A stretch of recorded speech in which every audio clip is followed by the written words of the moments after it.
Master ఈకే వ్రాసిన పురాణ పురుషుడు అనే గ్రంథంలో 11th చాప్టర్ మనం ఇప్పుడు వివరంగా చెప్పుకుంటూ ఉన్నాము.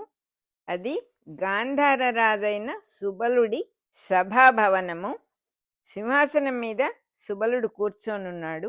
ఎదురుకుండా చువ్వలాగా వంగి ఒక దాసనాయకుడు రాజుగారికి ఎదురుగా వంగి నిల్చొని ఎంతో వినయంగా ఏదో చెప్తూ ఉన్నాడు. ఇలా అంటున్నాడన్నమాట. 4 రోజులైంది ప్రభు మేము వచ్చి, మీ దర్శనం ఇంతవరకు దొరకలేదు మాకు. మాకు మీ రాజభవనంలో అనేక మర్యాదలు చేస్తూ ఉన్నారు కానీ ఇన్నాళ్లకు మొత్తానికి మీ దర్శనం మాకు ఎలాగో దొరికింది. తమరి ఆదరణ ఎప్పటికీ మర్చిపోలేం మేము. మీ బ్రహ్మావర్తంలో ఈ పంట పొలాలన్నీ కూడా కడుపున బంగారమే పండించుకుంటూ ఉన్నాయి. మీ భూముల్లో పుట్టిన చిగురు కొమ్మైనా సరే ఎంతో చేవగా ఉంటుంది. అంటే చేవగా ఉంటుందంటే హైలీ ఫెర్టైల్ అనే అర్థం. బాగా మంచి పంటలు అన్నమాట అక్కడ బ్రహ్మావర్తంలో. అది చూసుకొని వాళ్ళు ఒక్కొక్కళ్ళే విదేశీయులు దిగుతూ ఉన్నారు ఇక్కడ ఈ భూమి మీద. కొమ్మల చివర ఉన్నది కూడా ఎంతో అద్భుతంగా ఉంటాయి, చేవగా ఉంటాయి అని చెప్పి చెప్తూ ఉన్నాడు అతనే. అంతేకాదు ఇక్కడ పర్వతాల్లో ఉన్న పక్షులు కూడా రకరకాలుగా ఉన్నాయి, మాకిన్ని పక్షులు ఉండవు. సజీవంగా సప్త స్వరాలు పలుకుతూ ఉన్నాయి. వాటి కలకల కూజితాల్లో, ఆ పక్షుల కూతల్లో సప్తస్వరాలే వస్తూ ఉన్నాయి. ఇది మా విదేశీయులమైన మాకెంతో వింతగా ఉంటుంది అని నమస్కారం చేసి చెప్పాడు అతను. చెప్తే సుబల మహారాజు ఇట్లా అడిగాడు, అయితే మీ దేశంలో నెమళ్ళు, కోకిలలు, చిలుకలు ఉండవా అని అడిగాడు. అడిగితే దాసనాయకుడు ఇట్లా అన్నాడు, లేవు ప్రభు. మీ భూమి మీద ఉండే గౌరవంతో మీరంటే మాకున్న గౌరవంతో మేము అప్పుడప్పుడు వచ్చి భక్తి గౌరవాలతో మిమ్మల్ని సేవించి వెళ్ళిపోతూ ఉంటాం మేము. అంతేగాని మా దేశంలో ఇవి లేవు అన్నాడు. అనగానే సుబలుడు అన్నాడు, మీరేమిటో సంస్కృతం బాగా నేర్చుకున్నట్టున్నారే అన్నాడు. అంటే మళ్ళీ దాసనాయకుడు, అవునండి, మా చేపల వ్యాపారంలో వాళ్ళందరూ సంస్కృతం నేర్చుకున్న వాళ్ళే. ఈ దేశంలోకి దిగి రావాలంటే మొట్టమొదట తప్పకుండా మేము సంస్కృతం నేర్చుకుంటాము, లేకపోతే ఇక్కడ మాకు ప్రవేశం ఉండదు కదా, భాష మాట్లాడలేం కదా. అందుకని మేము ఒక పెద్ద విద్యాలయమే పెట్టుకున్నాం మా దేశంలో, సంస్కృతం యూనివర్సిటీ పెట్టుకున్నాం అన్నాడు. పర్వతాల మధ్యలో ఉన్న అడవుల్లో ఉన్నది అది అని చెప్పి అన్నాడు. అని మీ గాంధార దేశపు సీమలకి దూరంగా ఉన్నది. అందులో మీ మీ వాళ్ళు కూడా ఉన్నారు, భరతఖండంలో యువకులు కూడా కొంతమంది ఉన్నారు. వాళ్ళు యవన భాష, బర్బర భాష నేర్చుకోవడానికి అక్కడికి వస్తున్నారు. మీరు ఒప్పుకుంటే మీ పేరుగా దాన్ని ఇంకా మేము వృద్ధి పొందిస్తాము. ఆ పాఠశాలని మీ పేరు పెట్టుకుంటాం. తమ పోషణలో ఒక మంచి పెద్ద విద్యాలయాన్ని పెట్టి దాన్ని కూడా బాగా అభివృద్ధి చేస్తాము. ఫైన్ ఆర్ట్స్, విజ్ఞానం ఇవన్నీ కూడా మీ జాతి సంస్కారాన్ని ఇంకా మెరుగుపెట్టడానికి వీలుగా యవన పండితుల కృషి కూడా ఎంతో ఉంటుంది. మిమ్మల్ని మీ జాతి వాళ్ళ కళలన్నీ ఇంప్రూవ్ చేయటానికి మేము కనీసం ఈ రకంగా అయినా మీ పుణ్యభూమికి సేవ చేసుకుంటాం ప్రభు అని అడిగాడు. అడిగితే సుబలుడు అన్నాడు, బ్రహ్మావర్తంలో గ్రామాల్లో నగరాల్లో చాలా విద్యాలయాలు ఉన్నాయి, చాలా గురుకులాలు కూడా ఉన్నాయి, కానీ మా గాంధార దేశంలోనే ఎక్కువ లేవు. విద్యను అభివృద్ధి చేయటంలో మా గాంధార ప్రజలు ఇంకా వెనకబడే ఉన్నారు. హస్తినాపురంలోనూ, ఇంద్రప్రస్థంలో, తక్షశిలలో, గండకి, మధుర, మాయ, అవంతిక, కాశీనగరం, భరత భూమిలో ఎక్కడెక్కడ పేరెన్నిక అంటే చాలా పేరు ప్రఖ్యాతులున్న విద్యా కేంద్రాలు చాలా ఉన్నాయి ఇక్కడంతా, కానీ మా దేశంలోనే లేవు. అందువల్ల గాంధార ప్రజల్ని కొంచెం చిన్న చూపు చూస్తారు మిగతా వాళ్ళందరూ. ఇప్పుడు మీరు గనక చక్కగా మాకు ఈ విద్యాలయాలు పెట్టి అభివృద్ధి చేస్తే మాకు కూడా అప్రతిష్ట తొలగిపోతుంది. అందువల్ల మేము ఒప్పుకుంటున్నాము, మీరు ఒక విద్యా కేంద్రం పెట్టండి, ఒక యూనివర్సిటీ పెట్టండి. అంతేకాదు మేము కూడా మాకు చేతైన సహాయం చేస్తాము దానికి అన్నాడు. అంటే ఎవడో బయట దేశం వాడొచ్చి మన దేశంలో విద్యా కేంద్రం పెట్టడానికి వీళ్ళు ఒప్పుకుంటున్నారనమాట. అంటే అర్థం ఏమిటి? వాళ్ళెందుకొస్తున్నారసలు? మన దేశంలో మనం ఒక యూనివర్సిటీ పెట్టుకోలేమా? వేరే వాడొచ్చి మన సంస్కృతిని ఎలా నేర్పుతాడు? ఇవన్నీ లేవు వాళ్ళకి. జస్ట్ ఎవడో ఒకడొచ్చాడు, అడిగాడని ఒప్పేసుకున్నాడు అంతే. అలా జరిగింది. ఇంకా హెల్ప్ కూడా చేస్తానని చెప్పాడు. అప్పుడు దాసనాయకుడు ఇట్లా అన్నాడు, "అంతకన్నా మీ దేశం క్షేమాన్ని గూర్చి ఇంకేం అంతకంటే గొప్ప పనేముంది ప్రభు. తప్పకుండా భరత భూమిలో ఉన్న ప్రకృతి సంపదకి తగినట్టుగా చక్కగా విజ్ఞాన సంపద కూడా వచ్చేటట్టుగా మంచి యూనివర్సిటీ ఒకటి పెడదాం. యవన దేశం, బర్బర దేశం, రోమక దేశంలో ఉన్న శాస్త్రజ్ఞుల్ని వాళ్ళందరినీ కూడా పిలిపిద్దాం. ఈ దేశపు యువకులకి నేర్పటం కోసం వాళ్ళందరినీ పిలిపిద్దాం మనం. వాళ్ళందరూ అనేక రకాలు నేర్చుకొని జగద్గురువులైన యవన గురువులు కూడా ఉన్నారు. ఆ యవన గురువులు, రోమక గురువులు వాళ్ళందరూ వచ్చి చక్కగా ఇక్కడే నివాసం ఏర్పరచుకొని గాంధార భూమికి వాళ్ళ ఆచార్యులైపోతారు. వెలుగుని వ్యాపింపజేస్తారు. యువకులందరినీ చాలా మందికి ట్రైనింగ్ ఇచ్చి చక్కగా వాళ్ళని ఉపాధ్యాయులుగా, వాళ్ళని టీచర్స్‌గా తయారు చేసి వాళ్ళంతటి సమర్థుల్ని చేస్తారు అన్నాడు. అనంగానే అందులో గూడా యవనులు, బర్బరులు అంటే వేరే దేశం వాళ్ళొచ్చి గురువులుట వాళ్ళొచ్చి భరత భూమిలో శిక్షణ ఇస్తారట. ఎలా మనం టీచింగ్ చేయాలో. గాంధార రాజుకు పక్కనే కుడి చేతి వైపు సింహాసనం మీద కూర్చొని ఒక రాజకుమారుడు ఉన్నాడుట. ఈ దాసనాయకుడి దృష్టి మాటి మాటికి ఆ రాజకుమారుడి మీదికి వెళ్తోంది. ఎందుకంటే చాలా స్ఫురద్రూపిగా ఉన్నాడు, ఆకర్షణగా ఉన్నాడు, చూడటానికి బాగా బలిష్టమైన ఉన్నతమైన శరీరము. పైగా ఆ రాజకుమారుడు వీళ్ళ మాటలన్నీ వింటూ చిరునవ్వు నవ్వుతూ మధ్య మధ్యలో తల ఊపుతూ ఉన్నట్ట. అతని చర్మం ఎద్దు చర్మం లాగా బిరుసుగా గట్టిగా ఉందిట. ముక్కేమో పొట్టిగా లావుగా ముదురు బెండకాయలాగా ఉన్నదిట. భ్రూమధ్యం కూడా సంకుచితంగా అంటే చిన్నదిగా ఉన్నది భ్రూమధ్యం, అది కూడా సంకుచితంగా ఉండి తిలకమేమో అనేటట్టుగా అక్కడ ఒక పులిపిరికాయ ఉన్నదిట. ఆ యువకుడే శకుని అని చెప్పారు. ఆకాశంలోకి సూదుల్లాగా ఉన్నాయిట. అతని చూపులు గుచ్చుతూ ఉన్నట్టుగా ఉన్నాయిట.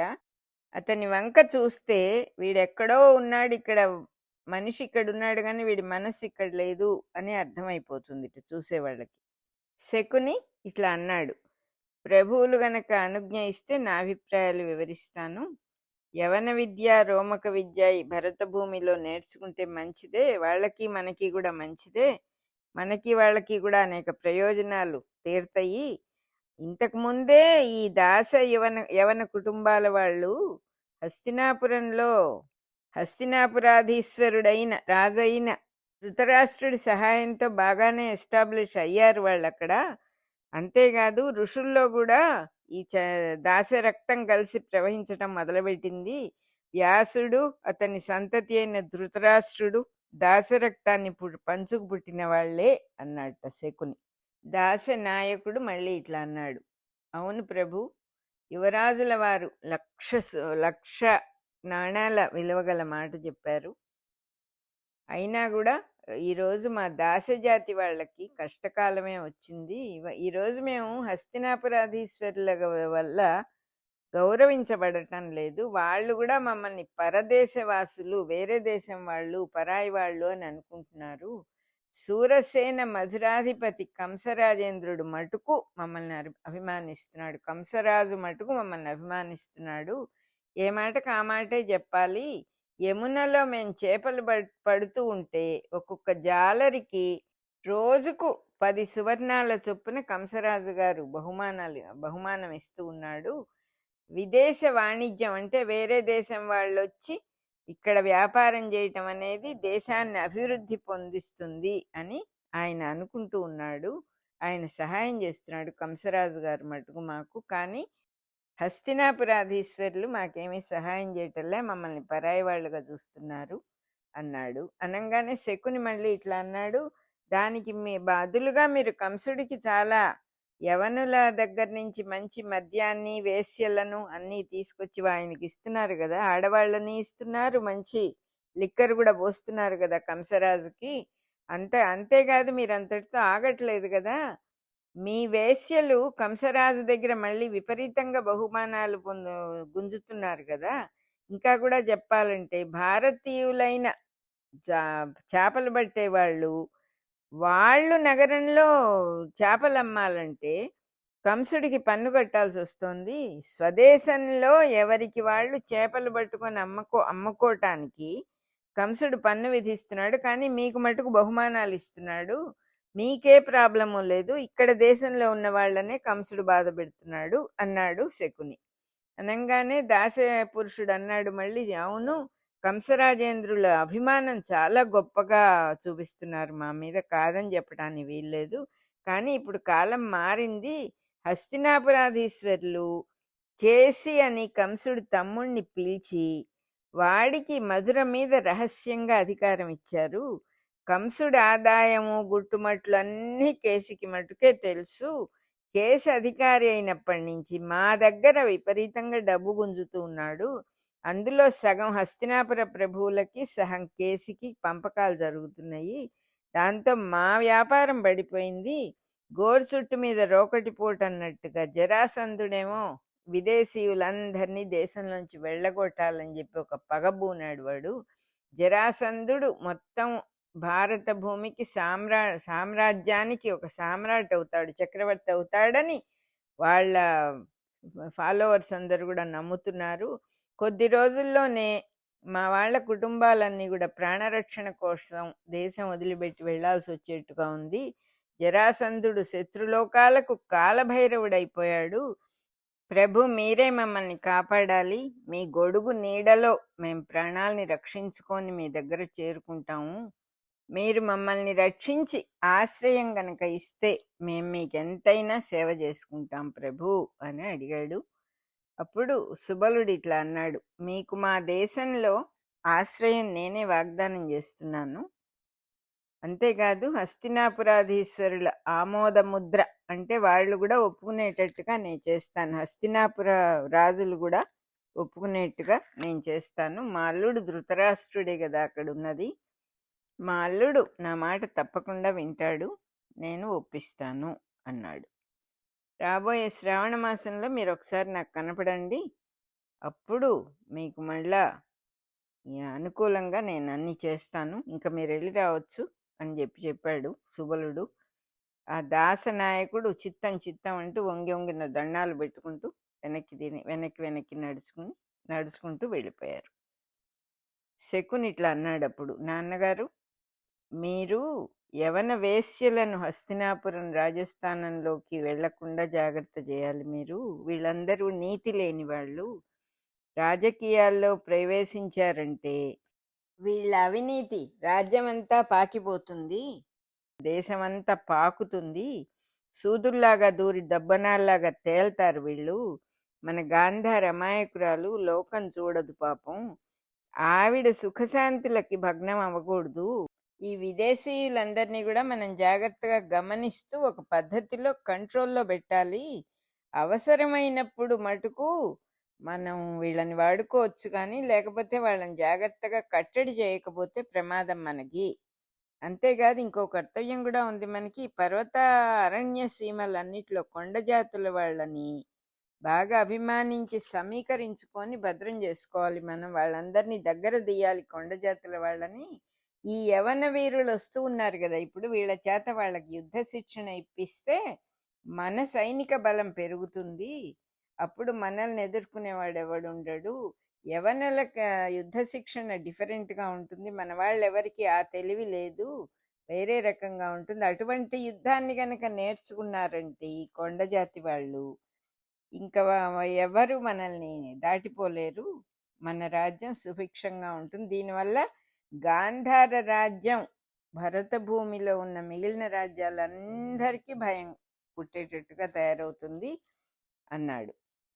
ఎలాగూ బ్రహ్మావర్తం వాళ్ళ దృష్టిలో గాంధార దేశం భారతదేశంలోది కాదు, మనం కూడా దాన్ని తగినట్టుగానే ఉందాము. రాజనీతి ప్రకారం మన కర్తవ్యం అదే నాన్నగారు. ఈ యవనులు, బర్బరులు, దాసజాతుల వాళ్ళందరూ కూడా ఎన్నో యుగాల తరబడి భరత భూమిని కబళించటానికి ఆశపడ్డారు. కాలక్రమంలో ధృతరాష్ట్రుడు మన ఇంటి అల్లుడయ్యాడు. యవన బర్బర దాస బలాల్ని మనం ఉపయోగించుకోవాలి. ఇప్పుడు హస్తిన మీద మీ మీ బలం గట్టిపడాలంటే కొండ జాతి వాళ్ళందరినీ కూడా గట్టిగా మీరు అండగా నిలబెట్టుకోవాలి. మనకు అంగబలంగా వాళ్ళందరూ ఉండాలి, వాళ్ళకి ట్రైనింగ్ ఇవ్వాలి అని చెప్పాడు శకుని. ఇంకా డబ్బుల కోసం కూడా, అర్ధబలం కోసం కూడా నాదొక ప్రణాళిక ఉంది. పర్వతారణ్యాల్లో ఉన్న చెట్లని కొట్టించేసి ఆ కలపని విదేశీయులకు అమ్మితే అక్కడ మళ్ళీ మనం చక్కగా పళ్ళ తోటలు పెంచుకోవచ్చు. అప్పుడు విదేశీయులతో మనకి వ్యాపారం కూడా, వాణిజ్యం కూడా బాగుంటుంది అన్నాడు. అనంగానే సుబలుడు ఇట్లా అన్నాడు, దానికి హస్తినాపురం ప్రభువులు ఒప్పుకోరు నాయన. భీష్ముడు చాలా సూక్ష్మ బుద్ధి. అడవుల్ని కొట్టిస్తే వర్షాలు ఉండవు కాబట్టి సముద్ర తీరాల్లో ఉప్పెనలు వస్తాయి. అదీగాక కలపను పళ్ళను అలాంటి వాటిని పై దేశాల వాళ్ళకి గనక అమ్మేస్తే భారతదేశంలో ఉన్న మామూలు సామాన్య జనులకు భోజన పదార్థాలు అందుబాటులో ఉండవు. ఇంకా దేశం దారిద్ర్యాన్ని పద్ధతికి వచ్చేస్తుంది, దరిద్రం అయిపోతుంది, భోజనం లేని పరిస్థితి వస్తుంది ప్రజలకి. కాబట్టే హస్తిన ప్రభువులు ఎప్పుడు దీనికి ఒప్పుకోరు. భీష్ముడు ధృతరాష్ట్రుణ్ణి ఒప్పుకోనివ్వడు ఈ విషయం అనంగానే దానికి శకుని ఇట్లా అన్నాడు, బావగారు ధృతరాష్ట్రులు బంగారం అంటే చాలా ఇష్టం నాన్నగారు, సువర్ణ ప్రియులు ఆయన. అంతేకాదు వేరే దేశాల వాళ్ళతో మనం వ్యాపారాలు చేసేటప్పుడు ఆయనకు కూడా భాగం పెట్టామంటే అన్నీ మంచిగా మారిపోతాయి, చెడు ఏమీ కనపడదు. అట్లాగే దేశ సౌభాగ్యానికి, చక్కగా వ్యాపారం వృద్ధి అవ్వటానికి ఇవన్నీ కూడా, ఈ పద్ధతులన్నీ చాలా మంచివి అని ఆయనే చెబుతాడు అందరికీ. అప్పుడు ఎవరు ఏ పని చేయదలుచుకున్నా ధృతరాష్ట్రుడికి, కంసుడికి, కేసికి వేరువేరుగా భాగాలు పెట్టాలి. అప్పుడే ఏ పనైనా సమంగా అవుతుంది నాన్నగారు అన్నాడు. రాబోయే దశాబ్దాల్లో, రాబోయే రోజుల్లో కురు సామ్రాజ్యానికి ప్రభువు ఎవ్వరు అనే సమస్య పుట్టక తప్పదు. దానికి ధృతరాష్ట్రుడే విషబీజము. దాన్ని నిర్ణయించటానికి కీలకమంతా భీష్ముడి చేతిలోనే ఉంది. భీష్ముడు రాజ్యం వదిలేసినందువల్లే కదా ధృతరాష్ట్రుడికి రాజ్యం వచ్చింది. భీష్ముడికి అసంతృప్తి కలిగించకుండా జాగ్రత్తగా ధృతరాష్ట్రుడు మెయింటైన్ చేసేటట్టుగా, భీష్ముడితో రిలేషన్షిప్ జాగ్రత్తగా పెట్టుకునేటట్టుగా మనం కూడా ధృతరాష్ట్రుడికి ట్రైనింగ్ ఇవ్వాలి. భీష్ముడు గనక అసంతృప్తి పడి ఎదురు తిరిగితే మనకి యవన బలం, దాస బలం, పార్వతీయుల బలం ఏదైనా కూడా ఇవన్నీ ఉన్నాయి కాబట్టి ఇంకా మనకు భయం ఉండదు. అప్పుడు ధృతరాష్ట్రుడిని కూడా మన అదుపులో ఉంచుకొని చక్కగా రాజ్యం పరిపాలించుకోవచ్చు. ఆ తర్వాత సామంతులు, ప్రభువులు ధృతరాష్ట్రుడి కొడుకు రాజవటానికి ఎట్లాగో ఒప్పుకోరు. కాబట్టి మనం ఈ బలాలతో సిద్ధంగా ఉంటే పరిస్థితులన్నిటినీ చక్కబరచవచ్చు. మనం హస్తినాపుర సామ్రాజ్యాన్ని కూడా క్రమంగా గాంధారానికి సామంత రాజ్యంగా మార్చేసుకోవచ్చు. కాలక్రమంలో గాంధార ప్రభువులే యావత్ భారత భూమికి శాశ్వతంగా ప్రభువులు అయిపోతారు. మొత్తం మన చేతి కిందికే వస్తుంది భారతదేశం అంతా అని చెప్పాడు. చెప్పగానే సుబలుడు ఇట్లా అన్నాడు, సూరసేన మధురకి ఈ మధ్య బాగా ప్రాధాన్యం పెరుగుతోంది. పురాణ పురుషుడు దేవకీదేవి కడుపున పుడుతున్నాడని చెప్పి భారత ధర్మాన్ని మళ్ళీ నిలబెడతాడని అందరూ చెప్తూ ఉన్నారు అన్నాడు. అనగానే శకుని అన్నాడు, ఆత్మవిశ్వాసం లేని వాళ్ళు కనిపించని దేవుడి మీద ఎంతో ఆశలు పెంచుకుంటారు. బుద్ధి బలము, కార్యదీక్ష ఉంటే ఇంకా వేరే దేవుడితో ఏమిటి మనకి పని? ఆ పుట్టబోయేవాడిని యాదవులందరూ అవతార పురుషుడు అనుకుంటే మనకేమీ నష్టం లేదు. వచ్చేవాడు కూడా హాయిగా పూజలు అందుకుని సుఖపడతాడు. అంతకన్నా కొత్తగా ముంచుకుపోయేదేం లేదు నాన్నగారు. సమస్యల్ని, మనోవ్యధలను, దుఃఖాన్ని మర్చిపోవటానికి బలం లేని వాళ్ళు అందరూ కూడా దైవాన్ని ఒక మత్తు పానీయంలాగా వాడుకుంటారు. ఆ దైవం చాటున దాక్కుంటారు వీళ్ళందరూ కూడా. వాళ్ళు బలహీనులు కాబట్టి నరజాతి సామర్థ్యానికంతటికీ కూడా అదొక మత్తుమందు దైవం అనేది. కామం కారణంగా పంచభూతాలతో శరీరం పుడుతోంది. వంట పాత్రలో అన్నంలాగా శరీరంలో మనస్సు పుడుతుంది. అన్నంలో మెతుకుల్లాగా అభిప్రాయాలు పుట్టుకొస్తాయి. ఈ అభిప్రాయాలన్నిటినీ ముద్ద చేయటం చేతైతే జీవితం చక్కగా ఉంటుంది. అది చేత కాకపోతే అన్నం కింద పారబోసుకున్నట్టు అయిపోతుంది. జీవితంలో సుఖపడాలన్నా, దుఃఖపడాలన్నా గూడా మన చేతుల్లోనే ఉంది గదా! ఆ సామర్థ్యం లేకపోతే ఇంకేం ఎవరేం జెప్తారు? సుఖాన్ని మించిన సత్యమే లేదు గదా నాన్నగారు! ఏ పనినైనా దాని ప్రయోజనాన్ని బట్టే గదా మంచి పనో, చెడు పనో అని అంటారు. సక్సెస్ అయినవాడు ఏం జేసినా మంచని అంటారు. సక్సెస్ అవ్వలేని వాడిని ఏం జేసినా తప్పనంటారు. లోకం అంతే గదా! సమర్థతతో బతకడం చేతకాని వాడు అనేక మంత్రాలు, అగ్నిహోత్రాలు ఇవన్నీ గూడా సృష్టించుకొని మనస్సు యొక్క దౌర్బల్యాన్ని ఆ దేవుడి వైపు తిప్పుతాడు. భరత భూమి వాళ్ళకి ఇది బాగా వెన్నతో పెట్టిన విద్య. దేవుడు, దైవము, వేదాలు అంటూ వాళ్ళు రకరకాలుగా దాని చాటున వీళ్ళు దాక్కుంటారు అన్నాడు. అనంగానే సుబలుడు అన్నాడు, నాయన జరాసంధుడు అధర్వణ ప్రక్రియలతో అవన్నీ కూడా చాలా కష్టపడి సాధించి చాలా బలవంతుడైనాడు. మరి నువ్వు దైవమే లేదంటున్నావేంట్రా అన్నాడు. అనంగానే శకుని అన్నాడు, బోడితలకి మోకాళ్ళకి ముడిపెట్టొద్దు నాన్నగారు. ప్రకృతిలో ఉన్న శక్తుల్ని దైవాన్ని కలపకూడదు మనం. ఆ రాపిడి చేస్తే నిప్పు పుట్టడం అనేది సహజము. కట్టెనంటిస్తే మంట రావటం సహజం. అట్లాగే మంత్రతంత్రాలతో సిద్ధులు కూడా పుడతాయి. అది కూడా ప్రకృతి సహజమే. దీనివల్ల దైవం ఉన్నాడని ధైర్యం కోసం తనను తాను మోసం చేసుకోవటం పొరపాటు అన్నాడు. అంటే సుబలుడు మళ్ళీ అన్నాడు, మనకు తెలియని శక్తి ఒకటి ఉన్నదనేది నిజమే నాయన, దాన్నే దైవం అన్నారు పెద్దవాళ్ళు అన్నాడు. అంటే శకుని మళ్ళీ అన్నాడు, మన అభిప్రాయాలకి ప్రకృతి లొంగిపోతుంది నాన్నగారు. లొంగేటట్టుగా సాధించుకునేదే జరాసంధుడు చేసింది. ప్రకృతిని లొంగ తీసుకోవటమే అన్నాడు.